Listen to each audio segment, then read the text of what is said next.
Hey everybody. So I was okay.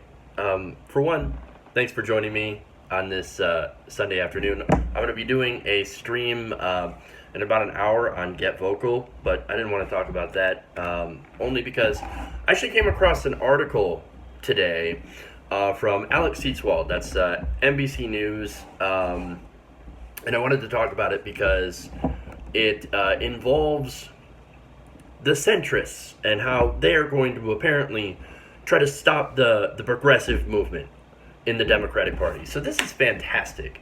I think you'll enjoy this because it basically shows how they are screwed. For one, basically Seatswald points out that there is the first ever Opportunity 2020 convention that just happened over the weekend, and it was organized by the Third Way. That's a moderate Democratic think tank. And what it basically did is it allowed these centrists to come together and voice their concerns. You want to guess what their concerns are? The only narrative, according to former Delaware Governor Jack Markle, saying the only narrative that has been articulated in the Democratic Party over the last 2 years is the one from the left. I think we need a debate in the party. Frankly, it would have been better to start the conversation earlier. Okay, conversation, right? So this is hilarious because why have we been having this conversation? Because the centrists going to the center has lost elections for the Democrats. So you have, look, you had obviously 2016, which is the most embarrassing upset that the Democratic Party probably has ever had. But it goes beyond just 2016. You can look at over 1,000 seats in government. They lost the House, Democrats lost the Senate to the insane Republican Party, who only runs on tax cuts and deregulation. You're going to lose to those guys. You're going to lose to Donald Trump, a celebrity game show host. That's insanity. So you have that.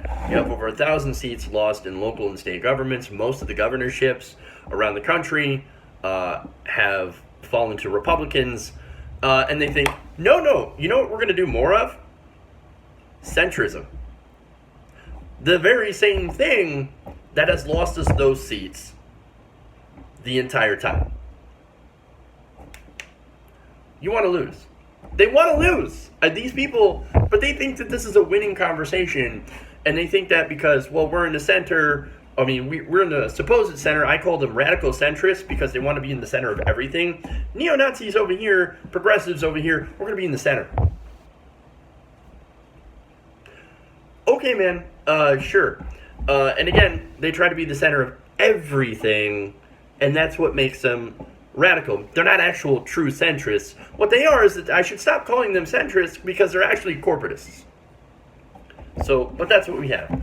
But anyway, I want to give you some more quotes here from the article. For one, you had Winston Fisher, right? Winston Fisher is a billionaire real estate developer, and he had co-hosted the events. And he had addressed the attendees. He said, quote, you're not going to make me hate somebody just because they're rich. I'm sorry, that's the incorrect person. Winston Fisher, again, was not interested in vilifying millionaires and billionaires. And Tim Ryan follows him. That's Tim Ryan, a Democrat from Ohio, a potential presidential candidate, writes Seatswald, which is funny because I've never heard of him. Tim Ryan? Who the hell is Tim Ryan? If he thinks he's going to run for president and actually be successful in the Democratic Party, I got news for him. He'll be one of the first to drop out. But anyway, his quote, he says, you're not going to make me hate somebody just because they're rich. I want to be rich. Well, for one, we don't hate people just because they're rich. What we do is we hate it when people get their money through ill-gotten gains. So, and the way that I can explain that is that if you get your money through exploiting workers, for example, Papa John's Pizza that doesn't pay their employees anything, and where CEO John Schnatter, or ex-CEO, ex-board member John Schnatter, was like, I have no responsibility to share our gains with the workers. None at all. Well, okay, then you're an asshole, and what you're doing is that you're basically becoming rich off the backs of labor. Hilarious. But not really. Not only that, but here's the thing. If you also get rich from destroying the environment. So if you destroy the environment, and if you roll over your workers, then yes, we have a problem with how you made your money. And so we're not going to respect you at all. Anyway, going further here, Iowa State Senator Jeff Danielson said, quote, "We will be a permanent minority party in this country if we go progressive." So they're saying that we should not. No, what we need to do is we need to go. We need to appeal to the Republicans. So that's what we need to do. Let's appeal to Republicans, Republican voters. Oh, you mean the same strategy that you guys tried in 2016 with Hillary Clinton and then lost? Remember, you're like, all these anti-Trump Republicans, well, they'll vote for a Democrat. So here what we need to do is we need to go and we need to appeal to these Republicans that are anti-Trump. Guess what? They may be anti-Trump, but they still voted for Trump. Again, they were looking towards the suburban moms that might be turned off by Donald Trump's inflammatory rhetoric. Guess what? Those people still voted for Donald Trump. They were never going to vote for Hillary Clinton. In fact, if you go to the primaries, back to 2016, the Republican primaries, and look at the income distribution of people who voted for Donald Trump, it's majority people who made over $50,000 a year. Okay. So, great. We're basically, if they do that strategy, we're going to lose again in 2020. Wonderful. Now, I've got more.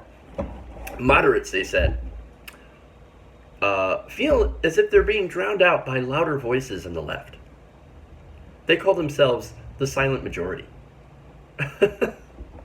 Ridiculous. Furthermore, here you had, again, going back to Danielson, he said, look, single-payer government-run healthcare may be a popular plank in New York City, but it does not work with the rest of America, and I'm tired of losing. So, okay, here's the thing. We tried centrism, and centrism has had an enormous amount of losses since President Obama, who, by the way, ran as a progressive and governed as a centrist, center-right Democrat. That's the reality of this. So, if you want to keep on doing the same, terrible, disastrous politicking, well, then you're going to lose. Now, on the Medicare for All, for example, single-payer government healthcare, a recent Kaiser Family Foundation poll has single-payer at 59% across the nation. 59%. That's all voters. Among Democrats, it's even higher. Only popular in New York City. Only popular in California. Only popular in these big cities. Turns out people in rural America, we don't want health care. We don't want, a living wage. We don't want these kind of policies. No. Only people in big cities want those. Ridiculous. Again, maybe they need to learn how to look at some polls. And polls show the American people are wildly progressive. Much more so than the idiots in D.C. in that D.C. bubble think that they are. But anyway, here's more. This is Representative Sherry Bustos. All Democrats, as I said. This is a member of the House Democratic leadership who represents a district Trump won. Gee, I wonder why. He said, she said, if you look through the heartland, there's a silent majority who just wants normalcy. Can we really have normalcy in the Trump administration, in the Trump era? Nothing that's happening is fucking normal. And we're never going to go back to normal. But what they mean by normal is where corporations and the rich continue to get richer and where most people just ignore it. And also they mean normal as in we want decorum. We want politicians to be nice to each other while they pick our pockets. Oh, well, how nice. They said there's a lot of people that just don't like protest and don't like yelling and screaming. Well, at some point, you have to start yelling and screaming because what we were doing before has not been working. We have been ignored by politicians, and it's time to go and let those politicians know that we are deeply unhappy with them. And part of that is, of course, primaries. Now, Seatswald writes, they worry that the angry left will cost Democrats a rare chance to win over those kinds of voters, including Republicans who no longer want to be a part of Trump's GOP. Let's see, Mitch Landrieu, who was the former mayor of New Orleans, said, Republicans have chosen the far right, which means they have ceded a good portion of the middle of the road. They were never on the middle of the road. Again, they continue to go far right. And guess what?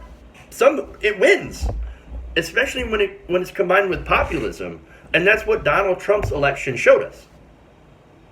Donald Trump, he won because he didn't actually run on popular ideas, but he ran on the anger towards the establishment. And so if somebody were to take that anger and channel it into something positive, into positive things like Medicare for all, single-payer health care, tuition-free education, something to help with the massive amounts of student loan debt, things like that, then you could actually absolutely win. But no, they said the Democrats, what they need to do is that what we need to do is we need to reach out to Republicans who are anti-Trump. They're either not going to vote because they're not going to vote for Democrats, or they're still going to vote for Trump because at the end of the day, they still get the policies that they want, and that's tax cuts and deregulation.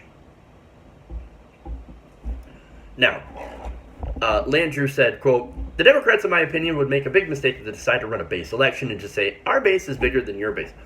But it is. It is actually bigger, and it would be even bigger if they ran on popular ideas that are popular with independents as well. And that's why Bernie Sanders ran such a monumental campaign. He actually does have independent support. And there are Republicans out there. Look, this is related. In Michigan, we're having a gubernatorial primary. You have a centrist, you have a fake progressive, and then you actually have a real progressive. That's Abdul al-Sid. And this is anecdotal, but I've been seeing comments from Republicans saying, I love what al-Sid is saying, and I will vote for him over the Republican. And it just shows you how progressive ideas actually win. They can win over Republicans, conservatives, who are also tired of corruption and who are tired of their corporate health care. Furthermore, they called this the opportunity agenda. So they're trying to have their own policy ideas. It includes a small business bill of rights and a boomer core. Not only that, but it would have a privatized, employer-funded universal pension that would supplement Social Security and overhaul unemployment to ensure skills training. So this is what they're looking at. So, oh no, small business bill of rights. That's what we're going to run on. And then privatized retirement. Our ideas must be bold, but they must also fit the age that we're in. There's a quote from one of these centrists. Big enough, big isn't enough. If it's bold and old, it's simply old. But wait, that's your policies again are corporate friendly and unworkable. Look, this whole thing, and this article goes on and on about this. And they use the example of abolishing ICE, right? He said it was emotionally understandable, but politically illogical. This is Representative Jim Hines. He said it hurts us in areas where we need to win. You have made life harder for the 60 or 70 Democrats fighting in districts where we need to win if we ever want to be in the majority. So, but wait, if you understand what ICE is actually doing, and you understand why people are calling to get rid of ICE, then I think that makes a good case, because we already have border patrol. And the thing is, Republicans are essentially lying about this. Oh no, if you get rid of ICE, then we're going to have completely open borders. First of all, there's a lot of progressives that are like, and what's the problem with that? But look, for those who are worried about it, who don't think that way, abolishing ICE doesn't get rid of border patrol. It just gets rid of Donald Trump's brown shirts, who have been targeting and harassing legal immigrants. And so what you have here is a lot of misinformation, obviously from the right, but a lot of misinformation as well from the centrists that are trying to court right-wing Republican, right-wing Republican voters. And so this article is basically ridiculous. And the policy proposals are also absolutely ridiculous. This is what they're running on, contrary to Alexandria Ocasio-Cortez. So instead of running on things like Medicare for All, which is, again, supported by a plurality of American voters, and all these other popular policies, they're running on, let's go and get Republicans that are against Trump, and we'll woo them with these very corporate-friendly policies. If that's not a recipe for disaster, I don't know what is. Okay. Thanks, guys, for joining me. If you haven't already, please hit the like button. And make sure to tune in less than an hour. I've got a Get Vocal stream. That's beta.getvocal.com. We're going to talk about gun control and the new ability for people to 3D print guns. Fascinating. Okay. Thanks, everybody. We'll talk to you later, and we'll see you later. And I appreciate you guys watching.